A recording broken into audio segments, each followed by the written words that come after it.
A'udzu billahi minasyaitonir rajim. Bismillahirrahmanirrahim. Alhamdulillah nahmaduhu wa nasta'inuhu wa nastaghfiruh wa na'udzu billahi min shururi anfusina wa min sayyiati a'malina. Man yahdihillahu fala mudhillalah wa man yudlilhu fala hadiyalah. Asyhadu an la ilaha illallah wa asyhadu anna Muhammadan abduhu wa rasuluh. Allahumma salli ala Muhammad wa ala ali Muhammad kama sallaita ala Ibrahim wa ala ali Ibrahim wa barik ala Muhammad wa ala ali Muhammad kama barakta ala Ibrahim wa ala ali Ibrahim fil alamin innaka Hamidum Majid. Amma ba'. Alhamdulillah, kita bersyukur kepada Allah Taala dapat lagi bersama-sama untuk kita meneruskan tajuk pengajian kita berkenaan dengan ringkasan Sahih Muslim. Tak kira mula dari mana, jangan datang kelas cop tertinggal banyak hadis. Jangan, walaupun hadis kita yang ke-82 ke 84 pun masuk mana tak ada masalah. Kerana kita belajar ilmu ni tadi tak tunggu daripada awal. Sebab kalau macam tu sahabat Nabi ada yang datang-datang, Nabi dah ajar Quran lama dah. Datang-datang, Rasulullah tunggulah second opening Jangan buat macam tu. Tak senonoh panggil, belajar aje. Datang mana kita tak ada masalah. Pasal persoalan kita berdasar pada bab demi bab. Bukannya berdasar pada tajuk ini. Memang berangkaian. Tajuk bila kita bincang dengan kitab Sahih Muslim ni, Kitabul Iman, dia berangkai. Mana iman ni naik dan turun dibincangkan. Iman ni apa benda dalam hati, bukan benda yang apa etikad dan amal dibincangkan. Sekarang ni kita masuk pada tajuk berkenaan dengan apa pasal sebelum ni kita bincang berkenaan dengan tak boleh mengkafirkan orang kerana iman ni benda dalaman, bukan benda luaran. Benda luaran boleh jadi kita hukum dengan luaran saja, tapi dalaman orang tu kita tak tahu. Jadi kita tak boleh mengkafirkan seorang dengan mudah. Dan daripada situ dah munculnya tajuk yang kita sedang bincangkan sekarang. Kerana mungkin ada orang tu kadang-kadang dia Muslim, mukmin, tapi dia termasuk dalam orang yang melakukan dosa-dosa besar. Dan sampai peringkat dosa besar tadi, ada makhluk-makhluk yang dosa besar dia tadi, sampai Allah Ta'ala tak nak bercakap dengan dia, tak nak pandang pada di hari akhirat nanti. Dahsyatnya. Tapi kita kata mungkin di mata kasar kita dengar dosa-dosa berkenaan kecil je. Contoh dalam hadis 82 kita bincang dengan itu, Rasulullah SAW bersabda, salah satu tiga golongan. La yukallimuhullah yaumal qiyamati, tidak bercakap kepada mereka Allah Taala pada hari kiamat. Wala yanzuru ilaihim, Allah tak pandang pada mereka. Wala yuzakkihim, Allah tak bersihkan mereka. Walahum azabun alim, untuk mereka ada azab yang pedih. Lalu Nabi baca benda berkenaan 3 kali. Bila Nabi sebut 3 kali, qala Abu Dzar, berkata Abu Dzar, qabu wa khasiru, hampa dan juga rugilah mereka. Manhum, siapa mereka ya Rasulullah? Rasulullah pun sebut al-musbilu, orang yang musbil, orang yang melabuhkan pakaian dia. Bukan perempuan, biasanya lelaki Ni perempuan dibenarkan lepas buku lali setingkal lagi tambahan. Melirik sampai macam pengantin lintas jalan raya tu, tak itu mengarut dah panggil. Jahanamlah baju tu, kan? Sampai bila kita nak pakai macam tu kan? Nanti kan gila, kan kau dah gesek kat jalan tu, jahanamlah dia. Jadi secara asasnya dibenarkan sampai itu. Dan kalau dia kata ada kotoran dan sebagainya, Nabi kata apa tanah yang berikut dilintasi oleh orang tersebut dibersihkan. Mana kalau dilintas lupa air kawasan yang berbau, kawasan yang berikutnya akan membersihkan dia. Mana pembersihan boleh berlaku dengan orang tu lalu pada kawasan basah dan kering. Tanah tu akan bersihkan secara automatik. So Nabi tak usah jangan cium pula lah. Dan orang pula, tapi cium lah ustaz, bau macam je. Jangan tanya. Dia satu benda yang masalah, jangan tanya. Kata Nabi SAW dalam tajuk ni, kita Islam ni dipanggil takalluf. Kan kita tak ada kan? Ada ke? Pasal macam orang kentut kan dalam solat. Nabi kata, bila seorang di kalangan kamu ni dalam solat dia rasa sesuatu, fala, jangan bergerak, Nabi kata, hatta sehingga yajid raiha sautan ataupun bau. Mana dapat bau ataupun bunyi baru dia bergerak. Tak ada bunyi, tak ada bau, jangan lari. Duduk diam dulu. Kan? Ni tak ada macam agaknya, tak ada agaknya. Ada bau, ada bunyi dan anda kentut. Tak ada bau, tak ada bunyi dan anda tak kentut. Jalan je terus solat tadi. Faham? Dia tak ada, Islam tak dibina di atas sangkaan-sangkaan. Kan? I think, I thought, I lah. Tak ada, tak pakai. Islam tak pakai I. Okey. Jadi itu kita bincang. Dan juga Mannan. Mannan ni kita kata itu adalah orang yang mengungkit-ungkit pemberian dia. Mengungkit-ungkit pemberian dia yang diberi pada orang lain.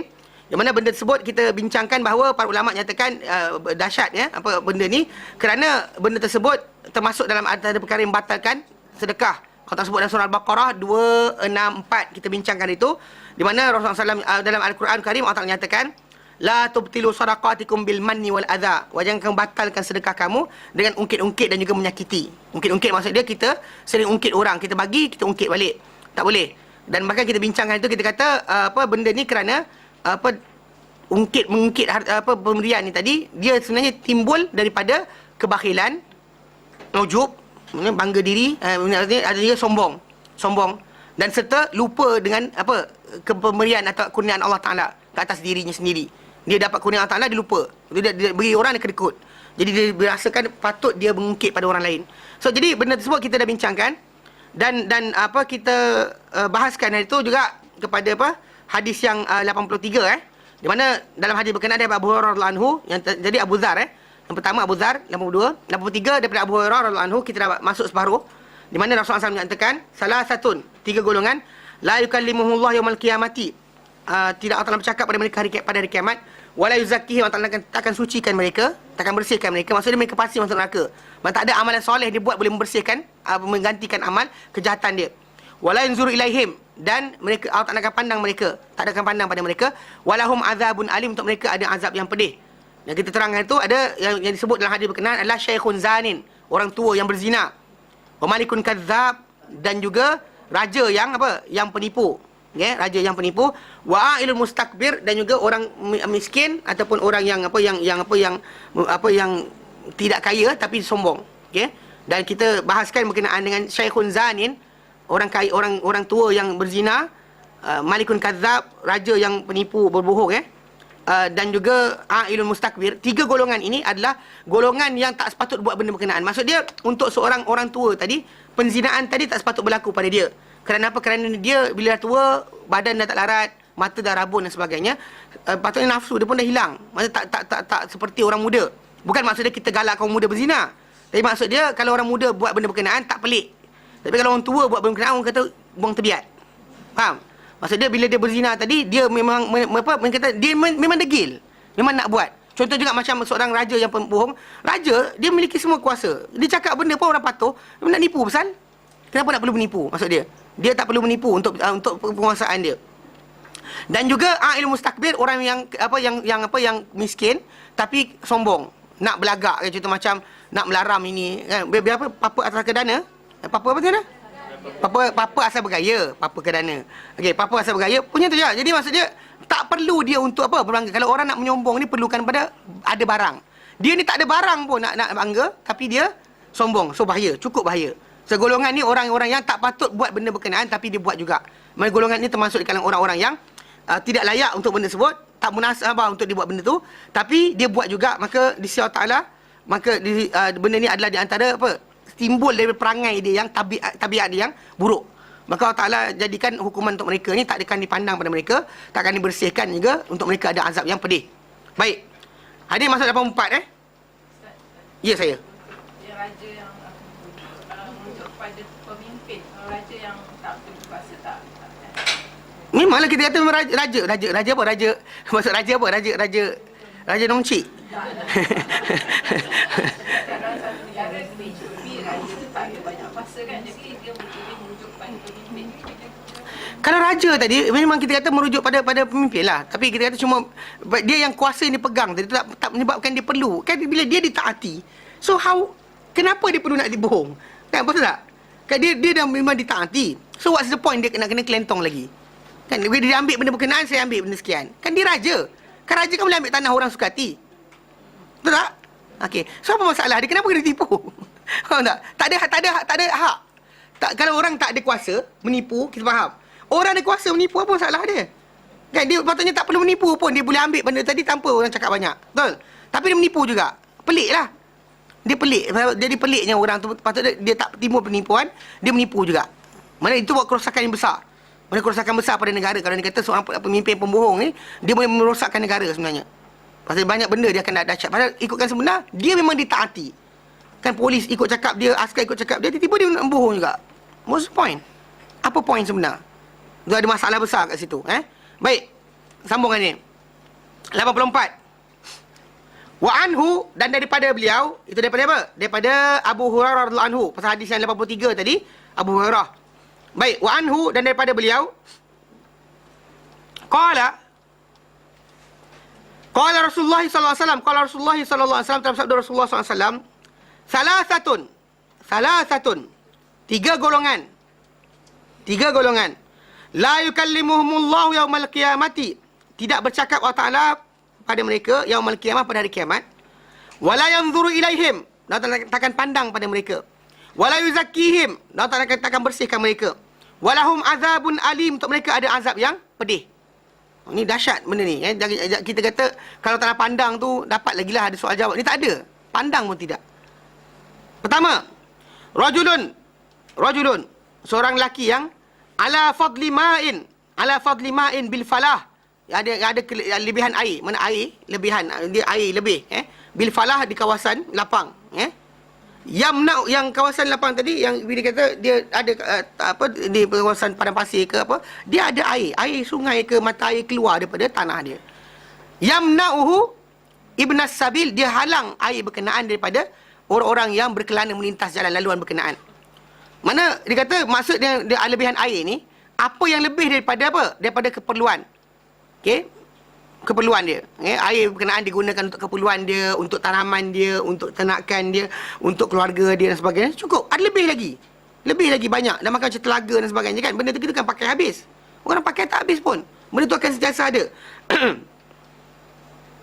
Jadi, barang siapa yang menghalang benda tersebut, mana air berkenaan macam tu, keadaan dia, dia kata apa yang lebih daripada keperluan dia, maka bergantung pada dia, terkena pada dia, amaran keras ini. Dan dimaksudkan Ibnu Sabil itu adalah orang musafir, melintas lalu dengan laluan tempat berkenaan, laluan jalan ke, dinamakan orang musafir.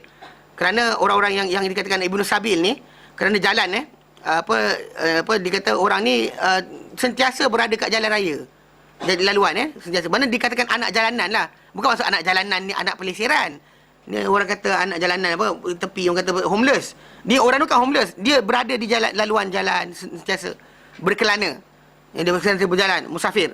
So, jadi dikatakan Ibnu Sabil sebab kedudukan dia ni sentiasa bersama dengan jalan raya, jalan laluan manusia. So, jadi kita panggil Ibnu Sabil. Dan kerana dikatakan dia macam tu okey. Dan dikata tu maksud dia orang tu sekat dan dia kata al-falah tu maksud dia kawasan yang kering kontang lah. Dia ada air lebih tapi kering kontang, tapi air dia lebih tadi kawasan berkenaan dia tak bagi langsung pada siapa yang melintas. Dan air ni telah dilarang oleh Rasulullah SAW oleh Nabi SAW dengan baginda SAW, dengan sabda baginda. Bukan setakat itu saja, dalam lafaz yang lain Nabi kata la yamna'u fadlan ma liyamna'a bihi kala. Janganlah disekat laluan air yang melimpah-limpah tu, jangan kita sekat. Dia kata kerana kalau orang tu buat sekat macam tu, maka tumbuh rumput dan sebagainya pun akan disekat juga. Normally pasal rumput ataupun tanaman yang lain akan tumbuh lepas saluran air kita lepaskan. Bila kita sekat kita je nak pakai, sulah sekali Allah Ta'ala akan sekat daripada kita tumbuh-tumbuhan yang lain. Nabi kata dalam hadis yang lain itu akan dibincangkan insya-Allah. Jadi para ulama orang Islam ulama-ulama Islam dan orang Islam secara keseluruhan, umat Islam bersepakat ijma' di atas pengharaman perkara ini. Kerana apa? Kerana dia menghalang apa yang bukan hak milik dia sebenarnya. Pasal Allah Ta'ala keluarkan air tadi, air itu milik Allah Ta'ala. Macam udara ni datang milik Allah Ta'ala, kita sekat. Tak bagi kita gerak, ni kawasan ni. Oksigen kawasan ustaz je. Kawasan pelajar tak ada oksigen. Tak boleh macam tu. Maksudnya macam tu, air tadi, Allah Ta'ala datangkan, keluarkan, bukannya kita yang mengeluarkan dia. Bahkan nak habis air tadi pun, siapa jaga? Allah. Tapi orang tu bila kedekut dengan kelebihan, Allah Ta'ala berikan, dia kedekut. Masalah lah. Yang mana barang tu Allah Ta'ala keluarkan untuk dia. Kan dari bumi. Tapi lebih daripada keperluan dia. Kemudian dia tak bagi orang lain pakai. Ada masalah kat sini. Bahkan ada janji paru jahat tu dia siap buat kolam lagi. Kan? Tak bagi orang lain datang ambil air berkenaan. Tak boleh. Dalam Islam tak dibenarkan benda tersebut. Haram haram.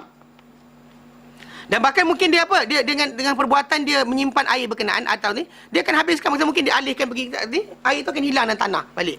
Kalau dia lepaskan bagi laluan kepada dia orang lain pakai, benda tu bagus.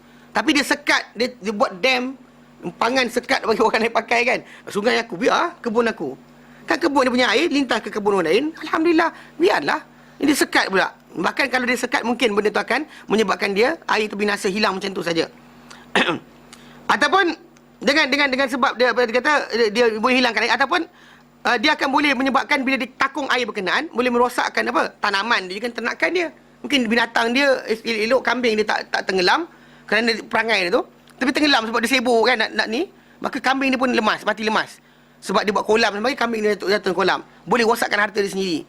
Jadi kita kata secara asasnya tak sepatut ditahan pun, lepaskan. Bila air dari kebun kita ada sungai, mata air, biarkan dia mengalir. Jangan sekat benda berkenaan. Pasal benda tadi Allah Ta'ala keluarkan untuk kita, kita guna dan untuk orang lain juga. Yang kita kedekut dengan barang milik Allah Ta'ala. Jadi kalau dihalang air berkenaan, jadi matilah. Mungkin binatang dia mati, tanaman dia mati, dengan sebab benda tersebut. Maka dia kata apa? Di sisi bahkan dalam hadis yang dalam kisah ni, tajuk ni, kalau dia sekat air berkenaan, kan, kemudian mati tanaman orang dan juga orang lain, kan, asalnya sungai itu mengalir dari kebun dia sekat, maka tak ada binatang lain tak boleh makan sebab perbuatan dia tadi. Nescaya benda tersebut kalau di sisi Imam Malik, dia akan didenda di atas kematian binatang-binatang yang mati dengan sebab perbuatan dia. Bukan setakat dibiarkan macam tu saja. Ni Imam Malik, mazhab Maliki menyatakan bahawa orang sebut, okey, kerana apa? Kerana dia membunuh binatang tersebut, semaksudnya dia bunuh benda tersebut macam kalau dibiarkan lapar ataupun dengan senjata. Supalah dia sekat makanan ataupun air daripada binatang tersebut, maka berdosa. Bahkan dalam hadis Nabi SAW, kalau kita ingat hadis berkenaan seorang wanita dahulu, Nabi kata, dalam Sahih Muslim, Nabi kata, dakhalat imra'atun, masuk neraka, dakhalat imra'atun an-nar, masuk seorang wanita dalam neraka, fi hirratin habasatha, dengan sebab kucing yang dikurung, kucing berkenaan. La hiya at'amatha, dia tak bagi makan daripada kucing berkenaan, wala hiya tatrukuha ta'kul min hasyashil ardi, dan tak biarkan kucing tadi makan daripada rumput-rumput bumi. Mana ini macam tu boleh ni, macam tu tak masalah. Imam Malik dia kias dengan kisah ni, siapa sekat air daripada binatang dan juga tanaman orang lain, dia dikira sebagai pembunuh juga, maka boleh didenda dia kerana perbuatan yang dilakukan. Okey, jelas okey. Jadi mana kalau dia kata tu, itu pertama. Kedua, wa rajulun baya'a rajulan sil'atan ba'dal asri fahalafa lahu billahi la akhadhaha bikadha wa kadha fasaddaqahu wa huwa ala ghairi dhalika.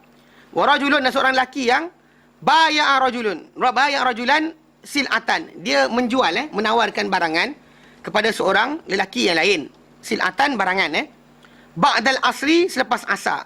Dia sebenarnya disebut barangan tadi, actually kita tawar menawar barang-barang sebut lepas asar. Sebab apa? Sebab itu waktu akhir perniagaan. Normally lepas asar orang balik rumah. Okey.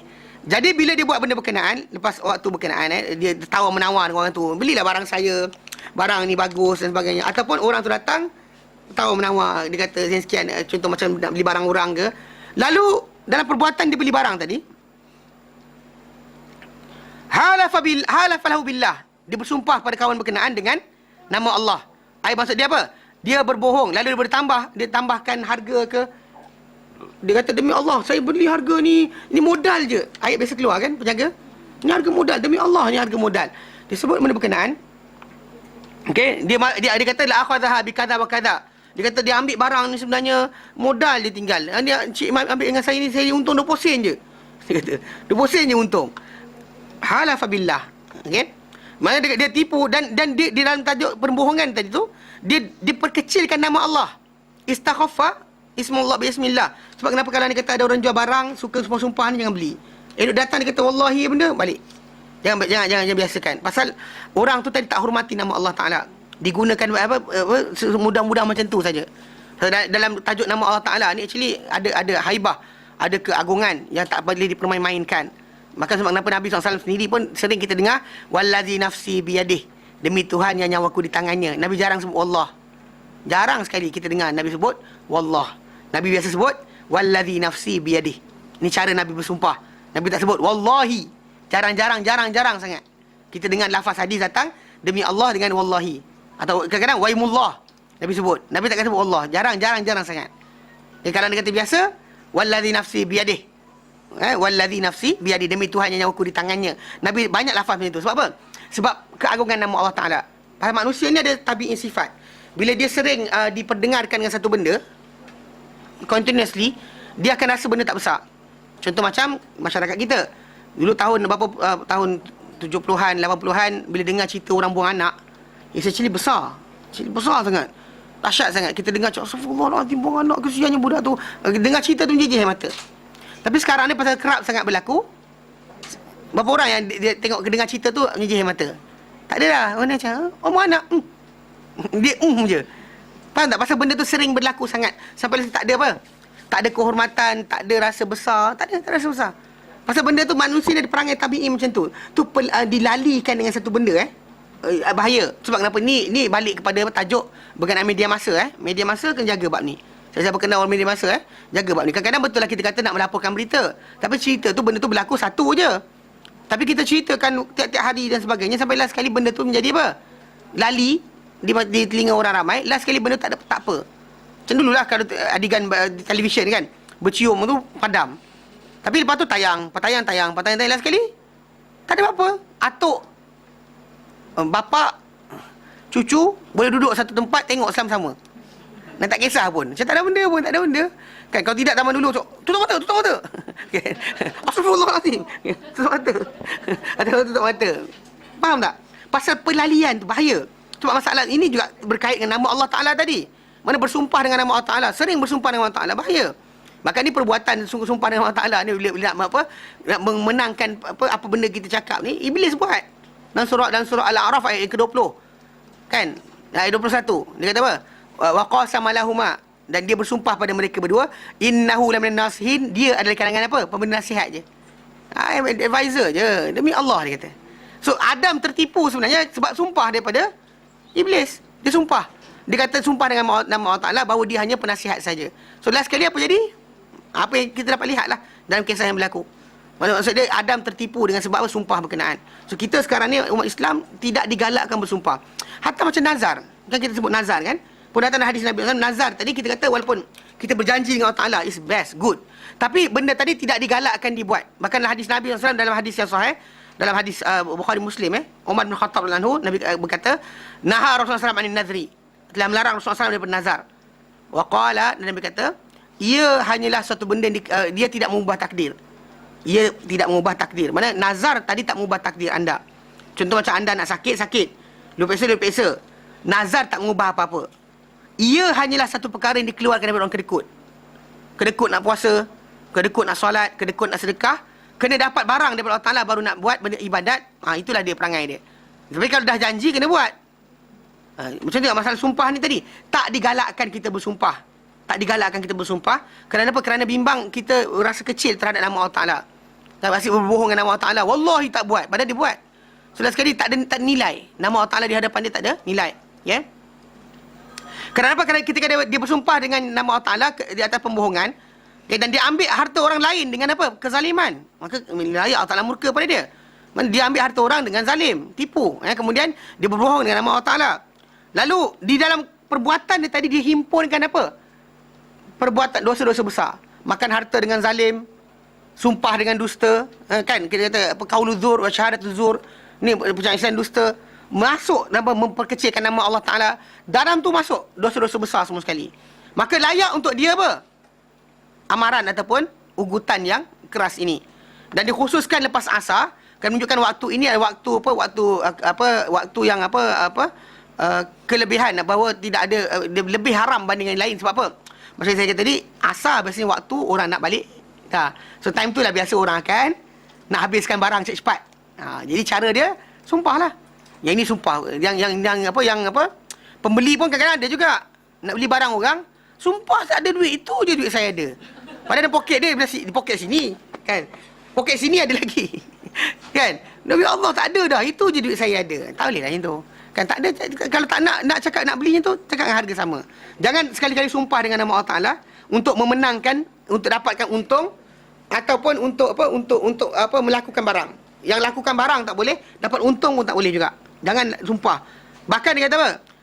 Dia kata la akhadha bi kadza wa kadza, dia ambil barang berkenaan dengan sekian-sekian, fa saddaqahu, lalu orang tu percaya. Orang tu percaya apa yang dibuat. Dan dia kata tentang solat asar tu disebut kat situ kerana apa? Waktu asar ni macam saya kata ia adalah di antara waktu akhir sebelum orang balik niaga. Termasuk juga kerana apa? Kerana waktu itu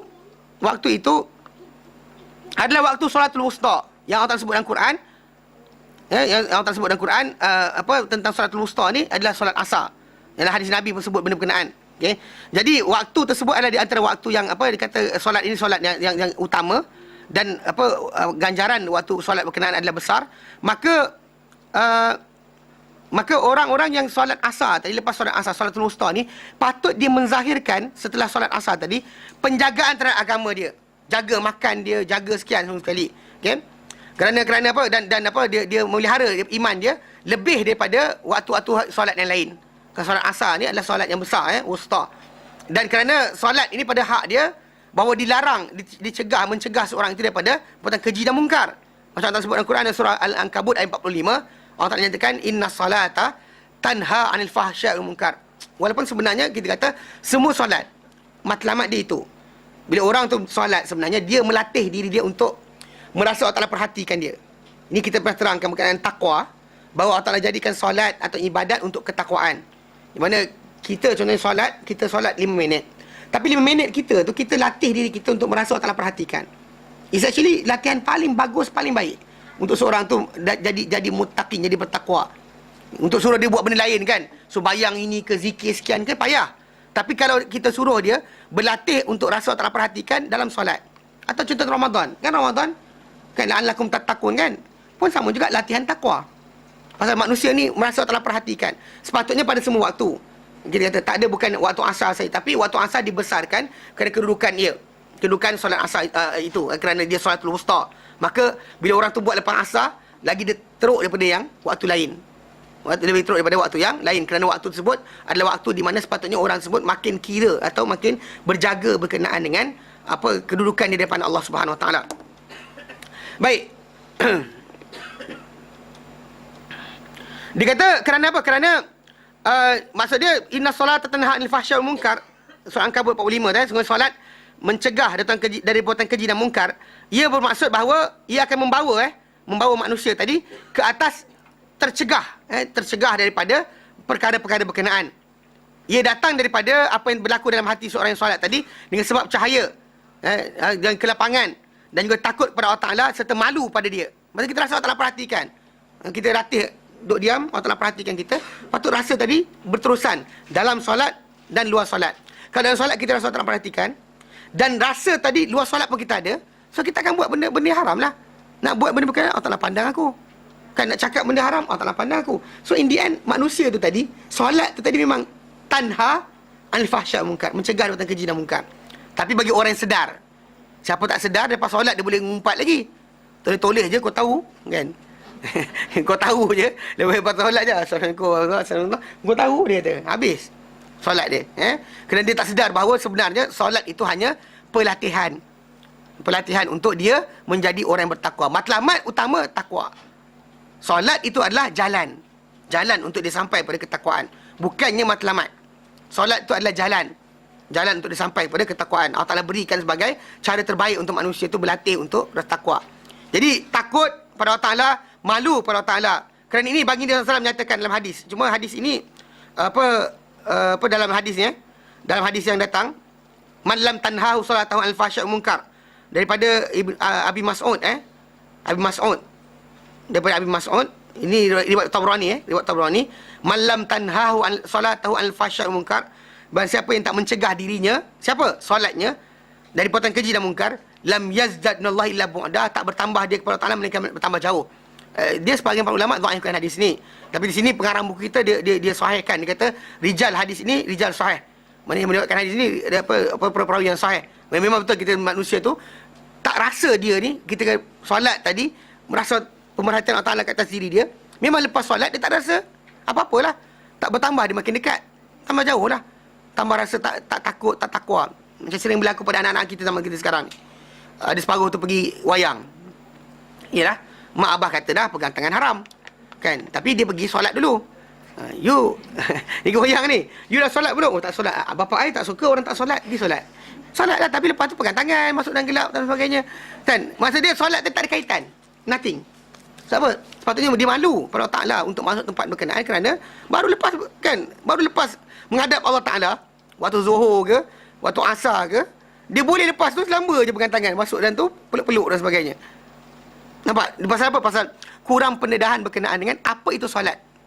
Maka dia ingatkan solat tadi setakat ritual dibuat, tak buat okey dah habis, tak ada kosong. Tak, sepatutnya dalam solat tu dibawa keluar. Apa dalam solat bawa keluar, bukannya tinggal dalam tu saja. Macam Ramadan Lepas Ramadan, dalam Ramadan tu ibadat, puasa dan sebagainya. Lepas Ramadan masih lagi ada. Kawalan diri tu masih lagi kuat. Bukannya main langgar je. Masuk satu Syawal semua tengok. Sarkas kan. Pakai seluar pendek tu, sarkas. Diguling-guling atas tu, kita tengok juga. Mana boleh? Mana boleh? Jaga mata macam mana? Dalam Ramadan. Itu cara Allah Ta'ala berikan kita latihan. Dia kesian kat kita. Dia tahu kita lemah untuk bertakwa dengan mudah. Maka dia berikan kita latihan-latihan tadi. Baik. Dan jika sekiranya ini adalah solat ni semuanya, wusta ni yang paling aula, solat asar adalah paling utama. Pada hak dia lebih besar dan lebih utama, lebih cukup banding yang lain. Maka barang siapa yang berani lepas solat asar ni, lebih berani untuk bersumpah dengan tipu. Sumpah-sumpah yang yang menenggelamkan atau makan harta orang lain dengan sebab sumpah berkenaan, maka dosa dia lebih besar berbanding waktu lain. Okey? Wallahu ta'ala alam, ni pendapat ulama tadi. Tapi macam saya kata tadi, sebagian para ulama nyatakan waktu asar tadi adalah kerana time itulah time orang nak cepat-cepat habis barang. So dia sumpah ketika tu sebab apa? Sebab barang tadi, kalau time Zuhur tadi orang ramai lintas. Asar ni makin orang kurang masuk pasar. So kalau tak cepat-cepat habiskan barang dia bawa balik rumah, masuk peti ais lagi. So apa dia buat? Demi Allah barang ni bagus. Demi Allah barang ni bagus. Kan? Saya beli murah je. Saya beli mahal. Ni tuan-tuan ambil ni tak rugi langsung. Demi Allah barang ni ada sekian. Dia nak murahkan, nak lakukan barang dia dengan cepat. Jelas Itu pengertian yang lebih tepatlah banding dengan pengertian pertama. Okey, pengertian kedua yang pertama ni kerana waktu berkenaan ialah waktu ni. Dan juga ada yang katakan, ada juga yang menyatakan bahawa waktu asar, kenapa Nabi kaitkan dengan jual beli barang tawar menawar waktu asar? Ada yang menyatakan bahawa kerana di waktu itu berhimpunnya para malaikat malam dan malaikat siang. Malaikat yang akan menjaga kita waktu malam dengan menjaga siang, dia tengah berhimpun. Ada syif tu kasyif kan. Jadi maksud dia, kalau tidak, saksi kita seorang aja. Satu malaikat siang saja. Tapi ketika waktu malam, saksi kita ada dua. Malaikat siang, malaikat malam. Dua kali ganda. Kerana apa? Kerana makna dia wujud kerana makna pengertian ini wujud dalam waktu solat fajar. Kerana Nabi SAW telah menyatakan dalam hadis yang lain. Nabi kata apa? Yata'aqabuna fikum malaikatun bil lail wa malaikatun bin nahar. Akan silih berganti kepada kamu ini malaikat-malaikat pada waktu malam dan pada waktu siang. Kemudian mereka akan berkumpul, thumma yajtami'una fi salatil asri wa salatil fajri. Kemudian mereka akan berkumpul pada waktu asar dan juga solat fajar. Maksudnya dia akan siang malam, dia akan silih berganti. Tapi ketika solat fajar dan solat asar, mereka akan berkumpul serentak, berada pada sama-sama dengan kita. Itu meaning pertama. Jadi maksud dia, dengan sebab ini maka jadi kalau dia ikut hadis ini, terbatallah kalau dikatakan asar saja. Mana subuh, tapi masa subuh orang tak menjaga. Kan lepas subuh saya menjaga lepas subuh. Kan gelap tak nampak barang kan. Mana menjaga time tu, okey. Tapi kalau pasal borong ada pasal borong ada. Okey, baik. Pasal borong menipu ke sama aje, Kedua, kerana apa? Kerana kehadiran para malaikat dan perhimpunan mereka hanyalah berlaku dalam keadaan perlakuan dua solat tadi, bukan selepas dia. Ni ada pendapat kata, tapi yalah, ada yang kata kaitkan tajuk solat az-zuhur dan malaikat berhimpun. Tapi ada para ulama jawab balik, bukan maksud dia gitu, kerana malaikat tu berkumpul pada waktu solat itu, bukan waktu lepas solat berkenaan atau sebelum solat berkenaan, tapi sewaktu solat tersebut mereka hadir bersama dengan orang berkenaan. Okey, kemarin ini dinaskan oleh hadis yang lain. Hadis yang lain di mana Nabi menyatakan yajtami'una fi salatil fajri wa salatil asri. Mereka berhimpun ketika solat fajar dan solat asar. Dalam solat, bukannya lepas solat. Okey. Jadi lepas solat tadi tak berlaku kisah ini. Lalu berlaku berkata para malaikat, atainahum wa hum yusallu wa taraknahum wa hum yusallu. Kami datangi mereka, ya Allah, dalam keadaan mereka solat. Kami tinggalkan mereka pun mereka sedang solat. Kan malaikat yang fajar, ketika dia datang, kita tengah solat. Kalau kita tak tidur. Kalau kita tidur, ya Allah, aku datang tadi, dia dengkur. Okay. Kemudian dia balik, balik tadi asar tadi solat, ya Allah, aku tinggalkan dia solat. Okay, itu cerita dia lah. Okay. Jadi dan ini menunjukkan bahawa petunjuk nyata bahawa orang yang mereka ini tidak saksikan amalan ibadat, mereka solat sahaja sebenarnya. Kalau ada orang kata kait dengan solat solat asar ni saja, ada kaitan dengan tajuk timing solat tu berdasar dalil tadi, sebenarnya tak kena sangat lah. Macam saya kata tadi lah, sebenarnya actually benda tu lepas solat asar tadi. Sebab apa? Sebab tajuk dia lah lebih kepada nak lakukan barang. Mana ada kata hadir malaikat tadi, still boleh kita bahaskan lagi. Bukannya makna direct kalau tidak malaikat satu je, ni dua malaikat hadir, tak. Maksud dia lebih tepat pasal malaikat tu pada solat saja, bukan pada waktu lepas solat. So meaning that yang Nabi kata, barang siapa yang seorang lelaki yang menawarkan barangan dia, tawar barang selepas solat asar, maksud solat asar lah, lepas solat asar. Maksud dia lebih kena dengan waktu, maksud apa? Nak habiskan barang cepat. Pasal malam orang tak menjaga, balik rumah kan. Ketika itu dia akan bersumpah dengan nama Allah Ta'ala untuk melakukan barang dia. Dia kata dia ambil barang tersebut dengan harga sekian-sekian. Sedangkan bukan dia ambil macam tu, tapi kawan tu percaya, maka dia di antara golongan yang Allah Ta'ala takkan pandang hari kiamat nanti, takkan bercakap dengan dia, takkan bersihkan dia, dan untuk dia ada azab yang pedih. Pasal dalam perangai dia tadi terhimpun memperkecilkan nama Allah, bersumpah dengan dusta, serta apa? Makan harta orang dengan batil. Makan harta orang dengan batil ni tak semestinya kita curi, kita tipu pun batil lah. Tipu, kita kata barang sekian, kita dari China, kita kata dari US. Yang sama, ini bahkan dengan batil. Faham Baik. Dan yang ketiga, yang terakhir, ini kena dengan pilihan raya. Kenapa tak tahu, tapi kebetulan. Warajulun, dan seorang lelaki yang baya' imaman, memberi bai'ah pada seorang pemimpin. Memberi bai'ah pada seorang pemimpin. La yubayuhu illa lidunya. Tidak dibai'ah pemimpin tadi menunjukkan kerana dunia. Maksud dia, kalau dapat barang, dibagi bai'ah, ketaatan. Andalah pemimpin saya, dia kata. Tapi kalau orang tu tak dapat beri pada dia barang-barang, harta dan sebagainya, maka dia pun jatuhkan. Actually benda saya tak kena. Dan Islam tak boleh macam tu. Bila kita kata manusia ni zalim makan harta orang, kita sebagai Muslim, kita faham bahawa bila orang rampas harta kita di depan-depan ni, depan-depan ni gelas gelas saya, ada orang nak rampas, Nabi suruh lawan. Jangan bagi. Dalam Islam, kalau dalam teknik polis ajar, bagi je. Nyawa anda lebih mahal. Okey. Nabi ajar terbalik. Nabi ajar, jangan bagi. Pasal seorang lelaki dalam hadis Muslim, kita akan baca ni. Dia kata, seorang lelaki tu, dia kata, Ya Rasulullah, sungguh seorang tu datang nak ambil harta aku. Nabi kata, La tu'tih. Dia kata, Ya Rasulullah, in qatalani. Nabi kata, qatilhu. In qatalani. Kalau diperangi aku. Nabi kata, lawan balik. Dia kata, Ya Rasulullah, in qatalani. Kau dia bunuh aku. Nabi kata, fa anta syahid, kau mati syahid. Ya Rasulullah, in qatal tu kalau aku bunuh dia, fa finna di dalam neraka. Ini actually dalam Islam ni, benda ni untuk menzahirkan dalam Islam ni ada kehormatan. Bila anda ada harta tu milik anda ada penghormatan di situ. Hatta Allah Ta'ala iktiraf, harta tu milik anda, tak ada siapa ada hak untuk ambil harta tersebut. Okey, faham Ini satu konsep. Itu kalau depan. Kalau sorok-sorok tipu-tipu kan dengan kelentong, kita tak ada suruh cari pula. Macam siapa tipu kita? Pergi kaji, selidik, marah, tunggu tepi jalan, bla bla bla sebagainya. Tak. Benda tadi tak ada kaitan dengan kita. Pasal apa? Kalau dia kata orang tipu, dia kata tak ada, saya tak tipu. Tak disuruh kita apa? Bongkar apa dalam hati dia. Pasal dia menipu, dia akan jawab dengan Allah Ta'ala. Dia ambil harta kita, walau satu sen dia tipu kita, dia akan mendapat Allah Ta'ala nanti. Untuk kita akan dituntut balik. Jangan salah faham. Kalau depan-depan, suruh kita ada kehormatan, ambil harta kita, jangan sekian. Tapi sorok-sorok ni, orang yang kita beri amanah, dia tipu dan sebagainya, kita tak ada buat apa. Tak tangkap gigit dia, tak disuruh Islam. Pasal untuk melaksanakan hukuman ke atas orang penjenayah ni, adalah kerajaan, bukannya kita. Ni kadang-kadang kita buat ambil tangan sendiri, hukum penjenayah, salah. Ambil rotan sebat orang tepi jalan. Zina ni pukul. Tak boleh. Kan belajar kat Islam Taklim kan, belajar hudud ke nanti kan. Dia betul buat ni. Pegang rotan seorang satu, pergi tepi jalan, sebat orang Zina Arab belah ke bawah ni. Tak boleh, haram. Yang boleh buat kerajaan saja. Faham? Mana kerajaan saja boleh buat benda berkenaan, bukan anda. So jadi konsep ini maksud dia, kalau anda kata orang tu mencuri, menipu dan sebagainya, kita baik pemimpin kita dan sebagainya buat benda ni, kita tak dituntut untuk apa?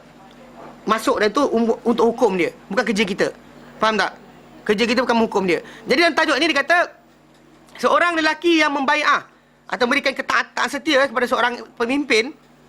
Kenapa tengok orang tu? Tengok saya. Okey. La yubayuhu illa dunya, dia tak bai'ah orang berkenaan imam tadi atau pemimpin tadi melainkan kerana dunia. Hanyalah orang ni layak janji keras ini kerana dia tidak apa?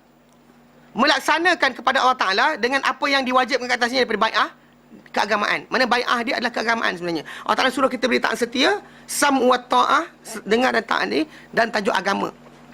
Bukannya tajuk masalah dunia. Dapat duit, beri ketaatan. Tak dapat duit, tak nak beri ketaatan. Tak dibenarkan dalam Islam. Okay? Kerana ia termasuk ibadat. Kerana bai'ah ni ibadat. Bukannya taat setia kepada seorang tu adalah ibadat. Bukannya benda sia-sia. Okay? Kerana kita taat pada seorang pemimpin, itu adalah arahan Nabi. Kan Nabi kata asam wa ta'ah. Nabi kata, bila satu hari tu Nabi bercakap satu benda, para sahabat dengar, benda tu menyedihkan. Macam seolah-olah perpisahan Nabi dengan para sahabat. Lalu mereka kata dengan Rasulullah, dia kata, Ya Rasulullah, berilah kami wasiat. kan, kerana kami dengar ni apa kau cakap ni macam apa satu kata-kata ucapan perpisahan. Nabi kata kepada mereka, usikum, aku wasiatkan kamu bisam'i wa ta'ah, dengan dengar dan taat. Aku nasihat kamu dengan dengar dan taat. Wa in ta'ammaru alaikum, sekalipun diangkat ke atas kamu ni, diketuakan ke atas kamu ni, abdun habsyi, seorang apa, hamba Habsyah, hamba kulit hitam daripada Habsyah. Jadi si orang Arab benda tu macam hina.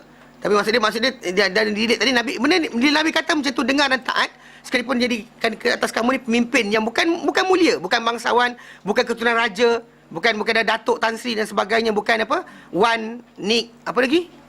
Jenama-jenama yang ada, Megat, apa lagi? Said, Tengku dan sebagainya. Sekalipun bukan orang tu jadi ke atas kamu pemimpin, kamu sepatutnya apa? Dengar dan taat. Maksudnya ibadat. So dalam tajuk ini dia ibadat. Bagi mana tiga kata lain, maka dalam ibadat ini tidak boleh padanya apa yang ia adalah ibadat yang wajib padanya, yang mesti ada padanya niat dan juga ikhlas. Kena ada niat dan ikhlas. Kenapa kita beri bai'ah pada orang berkenaan? So kalau dia kata benda tu bukan kerana Allah Ta'ala, automatik hilanglah. Macam solat kita, macam puasa kita, macam haji kita, kalau kita buat bukan kerana Allah Ta'ala, kerana nama, kerana nak pakai nama hajah kan. Kenapa pergi berkali? Hajah kan. Nanti kau tahu hajah kadang ada orang duit banyak, dia segan. Dan kawan-kawan kata, duit banyak tak pergi haji sebab apa? Jadi dia pergi haji sebab takut orang cakap. Pun ada juga. Berlaku benda ni. Jadi secara asasnya orang ni beri bai'ah kenapa? Sebab bai'ah ini adalah benda dalam Islam yang kita berikan taat setia kita kepada seorang itu kerana tuntutan agama. Maka perlu kepada dia dalam perkara ni niat dan ikhlas. Apabila dilakukan benda ni bukan kerana Allah Ta'ala, dengan sebab dunia, dengan sebab dunia yang diinginkan oleh orang berkenaan, ataupun kerana apa? Kerana satu matlamat ataupun keimpian segera yang diinginkan oleh dia, maka kekal dia punya perjanjian di atas itulah, di atas apa yang diminta tadi. Mana dia nakkan barang berkenaan, maka dapat barang tersebut, itulah dia yang dia dapatkan. Kerana dia ni di sisi apa umat Islam dia dikira sebagai seorang munafik yang menunjuk-nunjuk di depan orang ramai, yang menipu kepada apa pemimpin dan juga umat Islam. Umat Islam nampak dia beri bai'ah kerana apa? Kerana Muslim. Tapi dia sebenarnya bukan kerana dia Islam, bukan kerana dia tak perintah Rasulullah, tapi kerana apa? Nak tunjuk pada orang dia okey, dia tak ada masalah dan sebagainya. Dia bukan nak menentang. Dia berikan ketaatan tadi di atas dasar supaya dapat orang kata apa? Menyelamatkan diri dia ataupun kerana matlamat duniawi Di mana dia apa? Di mana dia dalam tajuk ini, dia ni tidak tulus ikhlas dalam perkara berkenaan. Dia tak sincere pun dalam masalah bai'ah tadi. Dan barang siapa ini keadaan dia ni sebenarnya menzahirkan fitnah di kalangan umat Islam. Okey? Di mana di mana apa? Penumpahan darah mereka di mana boleh ditumpahkan darah, akan ditumpahkan darah mereka dan dibolehkan, dihalalkan harta mereka. Dan juga akan dipecahkan negara mereka dengan sebab orang macam ni. Pasal orang ni dia akan pilih siapa? Pilih siapa yang dapat keuntungan. Kalau Amerika Syarikat masuk pun, pasal boleh bagi allowance kan, kata allowance bulanan anda adalah RM2,000 setiap bulan. Kan? Amerika masuk. So diorang pun sami'na wa ata'na. Faham? Benda ni boleh berlaku. Pasal apa? Pasal materialistik. Duit ini boleh menyebabkan masalah. Sebab kenapa kita kata dalam tajuk ni, bila Nabi kata dalam orang golongan ketiga ni, orang yang bai'ah seorang pemimpin kerana harta, kerana dunia. Apa matlamat duniawi tadilah, kahwin ke, pangkat ke, nama ke, harta ke, projek ke dan sebagainya, anything. Ada orang kadang-kadang kita tengok macam ni lah, bai'ah ni tadi berlaku macam ni. Dia kata apa? Lalu akan apa dipecahkan negara berkenaan, dan akan di dalam negara tadi akan tersebar apa pemusnahan. Dan ini hanyalah hanyalah berlaku dengan sesiapa yang dia sampaikan dia punya bai'ah tadi untuk mencapai matlamat keinginan dia. Kan dia dapat projek dah, tak ada projek dimarah. Jadi nampak tak benda tu akan timbullah. Benda tadi akan kejap kanan, kejap kiri sebab duit, sebab harta. So kadang-kadang bukan takwa pun tak apa, asalkan kami kenyang. Faham? Tak takwa pun tak apa. Tak apalah, konsert tak ada hal. Kan, benda haram tak ada hal. Asalkan apa? Kami kenyang. Kami kenyang, okey. Sami'na wa ata'na. Ini masalah, rosak. Dan kadang-kala dia perkara ini akan bertentangan pada sebahagian matlamat dia. Lalu dia akan apa? Batalkan. Bila dapat matlamat dia, diberikan ni. Dan kadang-kadang bertentangan dengan matlamat. Contoh macam, kalau beri ketaatan ni berlaku, Lalu projek tak dapat. So, tak ada dia pun bagi bai'ah daripada orang lain. So, benda ni menjadi masalah. Okey?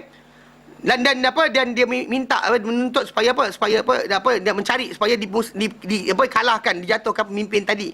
Sebab apa? Sebab dengan pemimpin tadi dia tak dapat nak capai cita-cita dia. Okay. Maka kalau macam ni keadaan kebanyakan penduduk zaman ini, dan actually ketika Imam Qurtubi kata dalam kitab ni, dia kata, dan ini adalah keadaan penduduk kebanyakan zaman ini, zaman dia tu, beberapa ratus hijrah itu kan. Zaman kita sekarang pun sebenarnya macam tu juga. Kerana mereka ni telah datang kepada mereka ni banyak daripada mereka ni ada tipu daya dan juga sifat orang kata sanggup untuk menjual agama dengan sebab apa? Sebab dunia. Dan ini kita kata sebut itu fa in a'tahu minha wafa. Jika dia diberikan, mana pemimpin tadi bagi pada dia daripada dunia tadi, wafa, dia tunaikan bai'ah dia. Taat setia, sami'na wa ta'na, pukul 3 pagi saya datang. Sebelum subuh saya tunggu. Dia kata, tak ada hal. Kata pemimpin kata, suruh berdiri sekian, dia berdiri. Keluar duit, dia keluar duit. Asalkan kami dapat apa kami nak. Man fa in a'tahu wafa wa in lam yu'tihi, kalau pemimpin tak beri pada dia, minha lam yafi, dia takkan apa? Tunaikan bai'ah dia. Ini adalah riwayat, riwayat yang datang dengan maksud dia wafa tadi, maksud dia tunai, wafa yafi, dalam yang datang, dan dikatakan kat sini, maksud dia memberikan mana dia tunaikan apa yang dia janjikan dalam bai'ah dia. Taat setia yang dijanjikan tadi, dia berikan bila mana dia dapat apa yang dia minta. Dan kalau pemimpin tadi tak bagi apa yang dia nak, dia tak tunaikan apa yang dia janjikan pada pemimpin berkenaan. Okey. Dan berkata pengarang buku kita rahimahullah, dia kata di atas pendapat ini, okey. Dia kata itu atas Nabi lah. Okey. Dia kata pendapat ini, maksud dia benda ini, dia kata antara benda-benda yang kita kata sering berlaku pada zaman kita sekarang ni, dengan naik turun politik dan sebagainya. Anda mengundi dan sebagainya, carilah luang kalau boleh lillahi ta'ala. Nothing more than that. Pasal itu adalah bai'ah, itu adalah benda yang Allah persoalkan. Ini bukan benda main-main. Kadang-kadang kita timbulkan tajuk ni kerana apa? Kerana masalah harta. Jangan tak undi apa yang kerajaan ni kerana apa? Tak dapat projek. Jangan ambil orang sekian kerana orang ni kononnya bagi projek. Jangan. Tapi zaman kita sekarang ni kebanyakan ni balik kepada masalah apa? Maslahah. Orang akan mengundi kerana masalah. Dapat projek, dapat ini, dapat sekian, diorang pergi. Tak dapat, maka tak berikan bai'ah. Dan Islam ini benda tertolak dan tak dibenarkan. Brim tu. Itulah kata benda tu tadi, bantuan tu tadi patut dapat, duit tu memang duit rakyat dan sebagainya, diagihkan semula sebagai zakat dan sebagainya. Elok, bagus, ambil lah, tak ada masalah. Benda tu harta yang patut diagihkan. Cuma sekarang ni kita kata yang menerima benda tadi ketika mengundi ke apa, jangan kena dapat duit. Tu je cerita dia. Pasal kalau dia kata dia mengundi kena dapat duit, hadis nak buang mana? Mana orang takkan masuk dalam tajuk ini. Kita berterima kasih pada seorang kerana bantu kita, tapi tak tahu hutang budi, tahu? Tak tahu hutang budi. Kita berterima kasih kerana apa dia buat, tapi apa dia salah, kita kata salah. Apa dia betul, kita kata betul. Dan sebaliknya, janganlah pula alihkan undi anda kepada satu tempat ke satu tempat lain kerana anda rasa tertekan kerana tak dapat harta. Faham? Ni kan nanti tak kaya ni, aku geram ni, tak kaya ni kan, undi orang lain kerana benda berkenaan. Jangan sekali-kali kerana tersebut. Haram. Kalau tidak nak masukkan anda dalam tajuk ini, Nabi SAW janjikan pada siapa-siapa yang buat perkara tersebut, orang ni tadi, hari akhirat nanti, Allah tak pandang, takkan bercakap pada dia, takkan bersihkan dia, takkan bersihkan dia, dan juga masukkan dia dalam azab yang pedih. Ini bahaya. Bukan benda kecil-kecil. Benda tu nampak simple, tapi dia sebenarnya benda yang merosakkan sebuah negara. Masyarakat akan rosak dengan benda macam ni. Faham? Bai'ah ni bertukar-tukar kerana materialistik, tak ada dalam Islam. Tapi sering yang timbul adalah masalah materialistik lah. Kan, betul? Yang sering orang timbulkan masalah, tak ada ni, duit tak ada, dia sekian sebagainya. Materialistik semata-mata. Jangan. Haram. Yang Islam haram. Jelas? Okey. Dan di akhir tu, wafi riwayatin, dan satu riwayat, sawma rajulan bisil'atin. Dia menawarkan seorang lelaki dengan barangan. Okay? Dengan barangan. Maksud dia yang kita sebut tadi dalam hadis yang dalam nombor 2. Orang yang pertama tadi yang melakukan barang dia dengan sumpah tu. Maksud dia menawarkan barang dia kepada seorang lelaki lain dengan barangan dia. Lalu dia bersumpah dengan sumpah yang dusta untuk melakukan barang yang dijual. Ataupun dalam lafaz yang lain Nabi kata al-munfiqi sil'atahu bil halafil kadhibi. Ataupun orang yang menghabiskan atau melakukan barang dia dengan sumpah yang dusta. Dalam riwayat ni munfiki atau munafiki. Mana maksud dia dengan menginfakkan habiskan harta dia ataupun melansaikan, kan, lakukan barangan dijual dengan sumpah yang dusta. Ini kita kata dalam Islam juga disekat macam dalam hadis yang kita bincangkan tadi, kerana orang tu ada kesalahan dia 3. Pertama, mengkecilkan nama Allah Taala. Kedua, kerana dia bersumpah dengan dusta. Ketiga, kerana makan harta orang lain dengan batil. Maka itu adalah haram. Tiga-tiga adalah haram, tiga-tiga dosa besar. Jelas? Okay, baik. Ada soalan?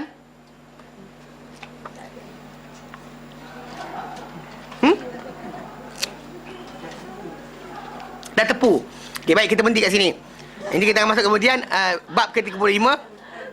Actually betul, kalau tepu cakap. Kan? Kalau tepu cakap. Okey. Bab 35 nanti insya-Allah kita akan masuk kemudian pada minggu akan datang, bab orang yang membunuh dirinya dengan sesuatu diazab dengan cara dia membunuh diri sendiri. Ini pasal kes nanti kita akan bincang, orang bunuh diri kafir ke tidak? Orang bunuh diri kafir ke tidak? Ini di kes pasal banyak orang kata, "Kau bunuh diri kafir." Okey, soalan kafir macam mana? Adakah hadis Nabi maksud dia orang tadi akan terus kekal dalam neraka atau boleh diampunkan oleh Allah Taala? Kita akan bincangkan nanti insya-Allah dalam bab yang akan datang, kerana masih lagi berkait dengan iman. Berkait dengan iman Tak ada soalan Okey, baik. Wallahu a'lam wa sallallahu ala sayyidina Muhammad wa sallam walhamdulillahi alamin. Subhanaka hamdika asyhadu an la ilaha illa anta astaghfiruka wa atubu ilaik. Wassalamualaikum warahmatullahi taala wabarakatuh.